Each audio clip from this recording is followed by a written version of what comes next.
Marriage is a lifelong commitment in sickness and in health.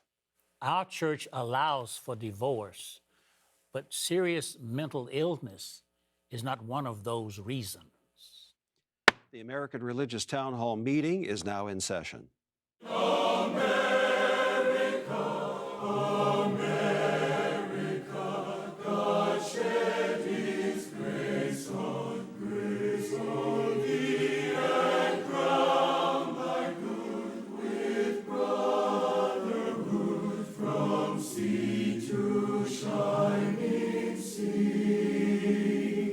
Welcome, friends, to the American Religious Town Hall meeting, where the discussion of religious, political, and social issues is meant to promote the cause of religious freedom and to help us better understand each other. And now, here's your host and moderator, Pastor Jerry Lutz. Well, I would also like to welcome you to today's program. We're so very glad you've joined us for the American Religious Town Hall meeting. If this happens to be your first time here, a very special welcome to you. I think you're going to enjoy what you hear and see. Before we get started with today's very important and sensitive subject, I'd like for the panelists to introduce themselves and tell us a little bit about what they do. Let's begin with the gentleman to my right. My name is Bishop Michael Olson, and I serve as the Bishop of the Roman Catholic Diocese of Fort Worth, Texas. My name is Canon John Peterson. I am an Episcopal priest, and I'm canonically resident of the Diocese of Washington, D.C. And I'm Tom Plumley. I'm a minister in the Christian Church Disciples of Christ. I serve as senior minister of First Christian Church, Fort Worth, Texas. I'm Andrea Luxton. I'm president of Andrews University in Berrien Springs, Michigan, which is affiliated with the Seventh-day Adventist Church. I'm Othel H. Lakey, a bishop in retirement of the Christian Methodist Episcopal Church residing in Buford, Georgia, a few miles northeast of Atlanta. Hi, I'm Tony Matthews, and I serve as senior pastor at North Garland Baptist Fellowship in Garland, Texas. Well, thank you, everyone, for being here today. As you can see, we have a great panel assembled for today's discussion. Let's get right to it, shall we? Recently, a viewer sent me a question regarding mental health and marriage. He asks if divorcing a spouse with mental health issues is supported in the Bible. His concern stems from the sad fact that his wife is suffering the effects of Alzheimer's disease and has been living separately in a special care facility for nearly 2 years. While her overall health is fairly good, he says she no longer recognizes him nor any of their 3 adult children, nor does she know their grandchildren. The viewer explains that he loves his wife dearly and visits her often, which he describes as emotionally painful, but is in a quandary as to how to regard their marriage commitment. The viewer goes on to write that he is of the belief that marriage is for life and has been committed to that standard, but since there is no semblance of a normal married life together, he wonders if it is biblically acceptable to divorce her and move on with his life. He would like to know what the panelists think about this. So today I'd like to ask our panelists these 3 questions. In your opinion, is divorce for mental health reasons supported in the Scriptures? Second question, in the faith tradition you represent, under what circumstances is divorce allowed, if ever? And then finally, should married people just tough it out and endure, no matter the state of mind or lucidity of one's partner? It is a very sensitive and important subject that we're broaching today, and we're so glad that you've joined us. We're going to count on the panelists to approach this with that same sensitivity and insight we can learn together today. Let's go back to those who helped to begin the program, and for that, let's go back to Tony Matthews. Welcome to the program, Dr. Matthews, and your opening statement is it's a lifetime commitment. Yes, it is a lifetime commitment, and let me first say to the viewer and many individuals who find themselves in this situation is that all of our hearts go out to you and others, and we are praying for you, and we're praying for your spouse.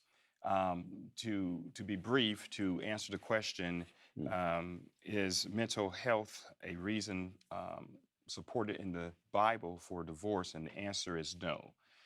We do not find any passages in either the Old or New Testament that will support divorcing a spouse due to mental illness. We find in Matthew's Gospel, chapter 19, that in the case of adultery, a person may divorce, and even there, God doesn't require it, but he permits it. because, of course, in Malachi, the scripture says that God hates divorce. And some will interpret 1 Corinthians 7:15, will use that passage, which people will reference abandonment. If a person is married to an unbeliever and the unbeliever decides to leave, then that person is no longer bound. And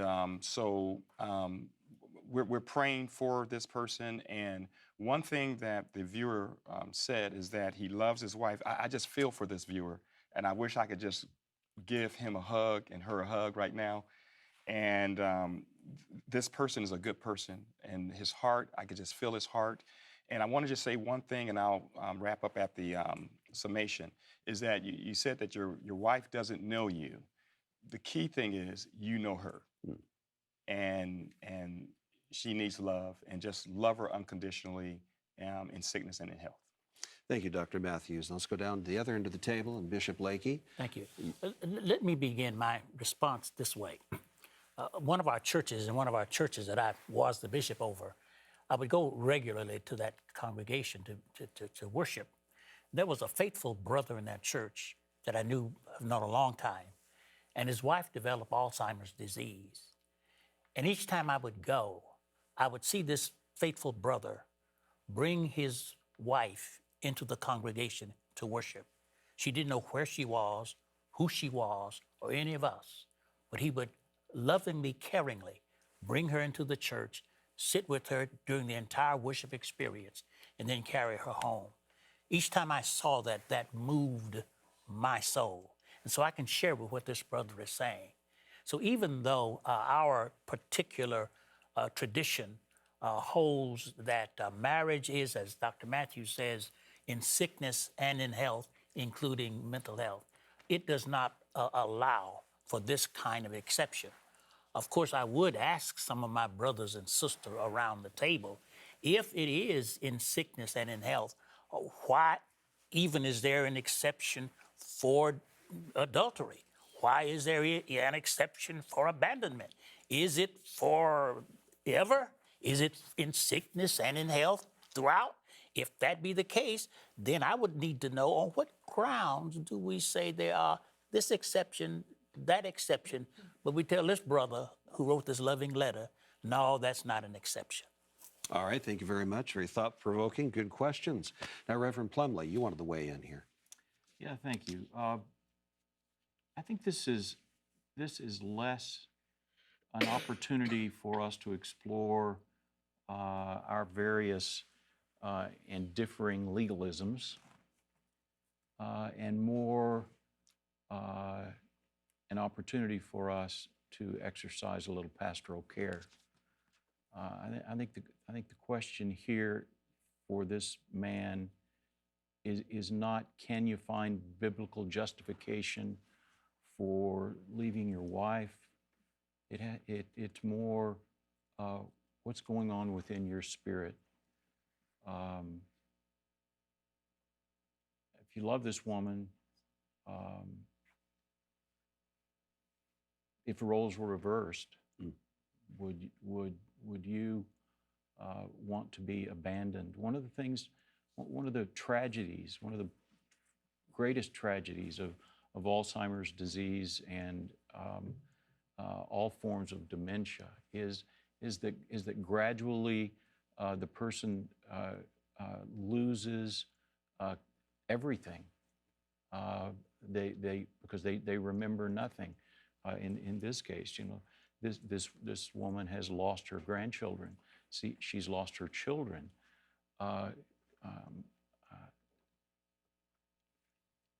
I would hope that someone would stand with her, even if they were not recognized when they walked in the room.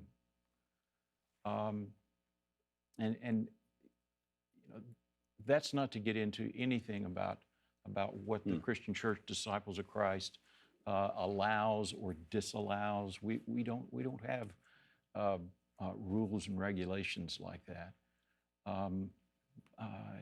It is important, I think, to emphasize, as the two speakers so far have done, that we need to hold up marriage as something that's really important. Divorce is not out of the question. Divorce is for something that makes for greater health and relief from abuse or something like that. But examination of the particular awfulness of this poor woman's situation would lead me to say, I've seen a lot of spouses of folks with Alzheimer's who have stood with them, who have treated them as human beings, and in that way showed their love until the day that person died, or until the day that they died. All right, thank you very much. Dr. Luxton, what is your thought on this subject, please? Well, the position of our church, Seventh-day Adventist Church, is very similar to that we've already heard. If we just go from a position point of view, then no, this is not something that's allowable. But I really appreciated also what Tom said, because I think when it comes to situations like this, it really is should be a community problem. It should be a whole issue of how we embrace those that are struggling with almost unbearable situations. And clearly, you sense from this gentleman that he's saying, this is unbearable to me. Frankly, I'm not sure, as I read what he said, that he actually could walk away, because so I think the wish to walk away may not actually be something that's even possible. I've also seen people in terribly sad situations dealing with the sickness of a spouse and the mental sickness of a spouse, and doing it with huge graciousness. But very often that is supported by a community of faith that helps. And whether it's this issue or another issue that's putting pressure on a marriage relationship, I think the responsibility of the community to not judge, but to come around and support is huge. And that makes, I think, possible. All right, thank you very much. Bishop Olson. Thank you. There's several issues here that are very important. I think, first of all, this has been touched on, the illness of Alzheimer's. It's somewhat paradoxical, because the person with the malady seems to suffer the least, and who suffers more are the caregivers, especially those who are closest, like a husband, like children. And so what I hear in this description is this gentleman looking for pastoral care in his own suffering and grief. I think that the second question is divorce and remarriage. And I think absenting from the situation where the question's raised, there's divorce, can be tolerated if somebody's life is threatened in that, but that doesn't give license for remarriage in itself. That at the time of consent, at the exchange of vows, in our tradition, that is what makes the marriage. In other words, consenting to permanence till death you apart, fidelity, in other words, exclusivity only for one's wife or one's husband, and then finally also openness to God's gift of children. And in that sense, marriage is a public statement and a public sacrament as well, that's given not only for each other as individuals, but also for the sake of the whole community and society. And so, the issues, the questions about remarriage here, or actually the comment I would say is that he says there's no semblance of a normal married life together. I think he's very much living a married life, because he's selflessly giving himself to his wife in her debilitated condition out of love. All right, thank you very much. Pretty much uniformity here in consensus around the table, but Canon Peterson, your comment, please. Yes, I want to say that I think that this is one program that is one of the most difficult programs we've had to discuss. And I am sure that there's not simply just one answer to this your friend's question. And this is also a very personal question that my family had to face for over 2 decades. For my mother had Alzheimer's for over 25 years. And I understand fully what he is asking about. And I appreciate the fact that we are discussing this today. It is an emotionally painful experience for sure. And we in the church, of course, in the life of the church, take the vow when we get married, if we marry, in sickness and health until death do us part. No question about that, full stop. But I think that one of the questions that your friend is asking is, how does one define death? And is death simply when one's heart stops beating? Is that the only way, is that the only definition that we have today for death? Is that when one's heart stops beating? I am sure that there are many people who face the same experience as your friend faces, but who would say, my spouse died years ago, although her heart is still pumping. The relationship is indeed because the wife is dead. She does not recognize him, although I think that Tom's point is extremely helpful, but we, the living, recognize her. But there is no intimacy, there's no bed experience, or whatever Jesus might have said about that particular situation. I am going to tell a story that I do not actually agree with at all. But when TV evangelist Pat Robertson said it was okay to divorce a spouse because of Alzheimer's, back in September 2011, Pat Robertson said, I know it sounds cruel, but if he, the husband, is going to do something, he should divorce her and start all over again. But make sure that she has custodial care and someone looking after her. Of course, after Pat Robertson said that, the response to Robertson was a firestorm of negative responses. But Robertson made this a point. So I think that there are issues that have to be dealt with, but most of all, I think, and I'll come back to where most of my colleagues stand on this, pastoral care. How are we going to deal with this situation? What does death mean?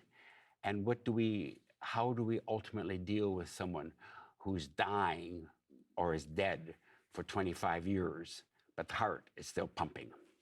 Thank you very much. And Dr. Matthews, please. This speaks of a covenant relationship. We haven't used that term yet. Yeah, but that really is, isn't it? It's a covenant between two people. It is a covenant relationship and commitment. We need to talk about commitment.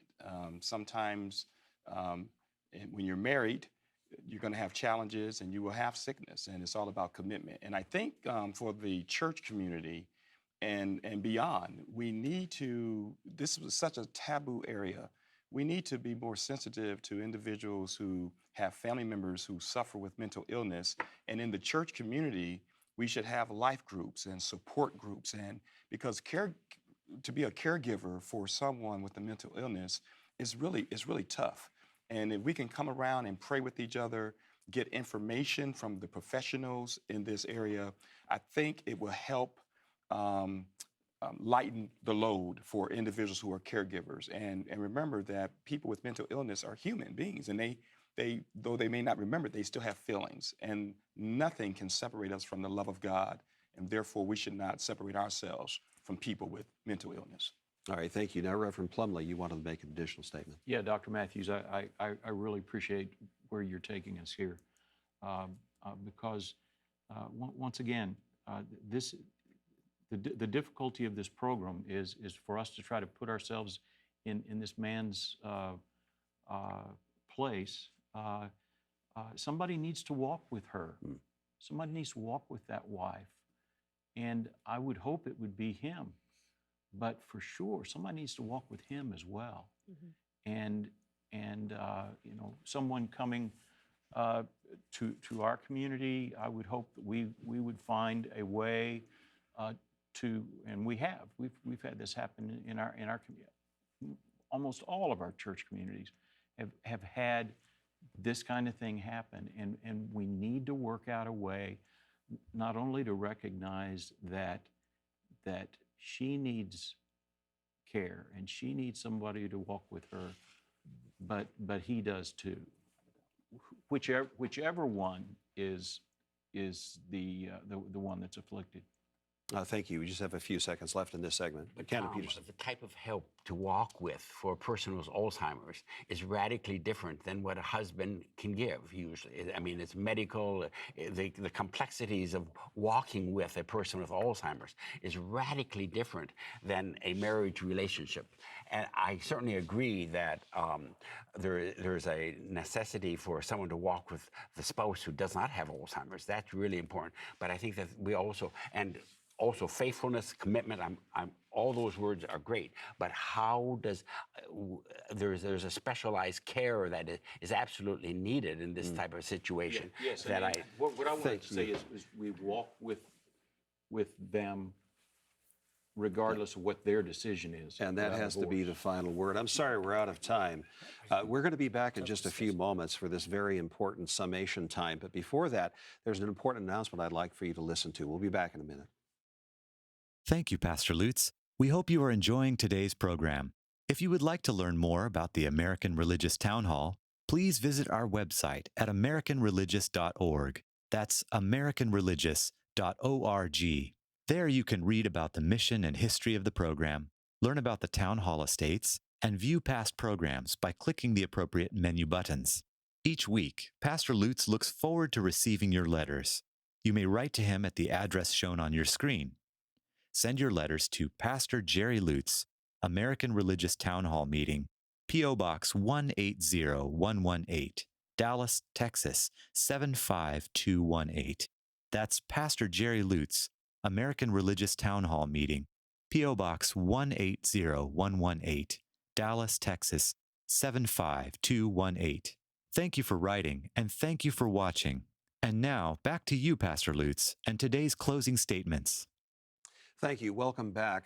We are glad that you tuned in for today's program. As you can hear and as you've seen, this is a very sensitive issue, and I want to commend the panelists for the approach that they've made to this subject. And I feel I'm surrounded by pastors, priests, and people who are really concerned about individuals such as the viewer who sent in this note asking these questions.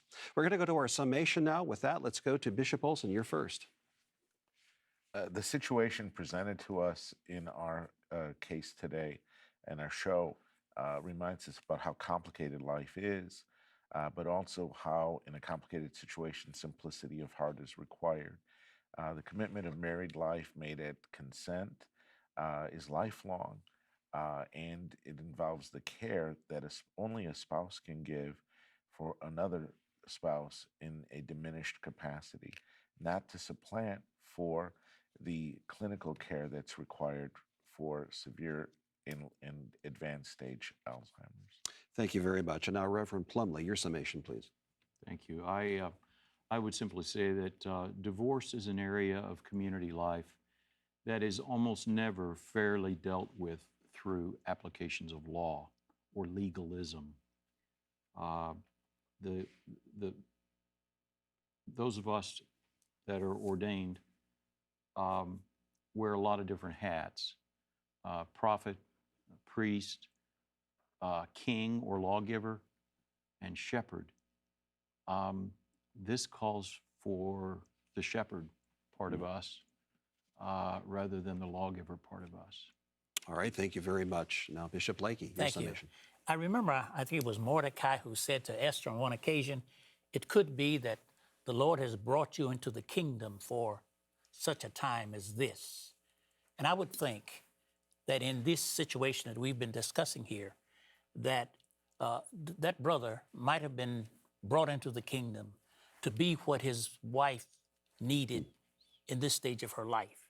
And I would suggest that if he would do that, his life would be better, fulfilled, happier, because he has done what God calls us to do when whatever happens to our spouses happens. It is not out of the realm of God's will and God's control. Thank you very much. And now, Dr. Matthews, your summation, please. Yes, as someone has written, even when a person cannot remember your name due to this disease and they do not recognize you anymore, you know them. And I will be praying for you and others, and I think that bringing this topic to the American Religious Town Hall has helped America. And I think there are so many people in this situation, and hopefully we've given a little bit of information that will help them. Thank you. I hope so too. Thank you. Dr. Luxton. Well, I think the high view that the ideal that we have of marriage that's biblical is very, very important, and I wouldn't want to move away from that at all. I do want to recognize too that the real world for many people often seems a long, long way away from that ideal that they thought that they had signed up for. And so I think that in that, where the ideal hits the real, that's where our support, our pastoral support, our engagement with our communities becomes so vital. We need to do a lot of listening, not too much judging, and actually be able to walk alongside people, as others have said.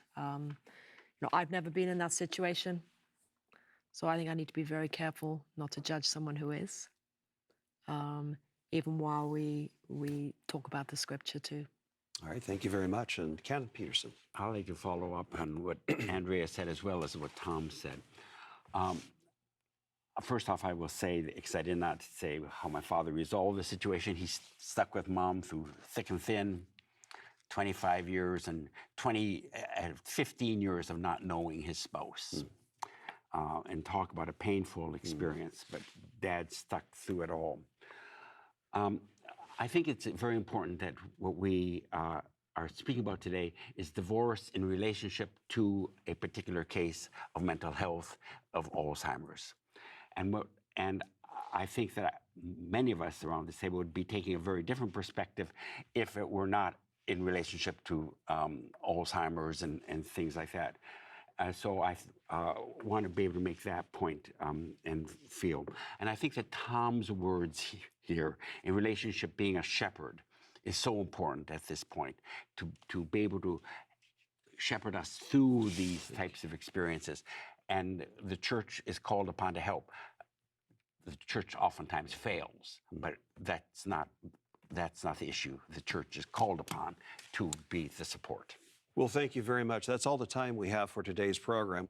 The Charter of the American Religious Town Hall provides that Roman Catholics, Protestants, Jews, educators, and others may appear on this program and can declare their beliefs without hesitancy.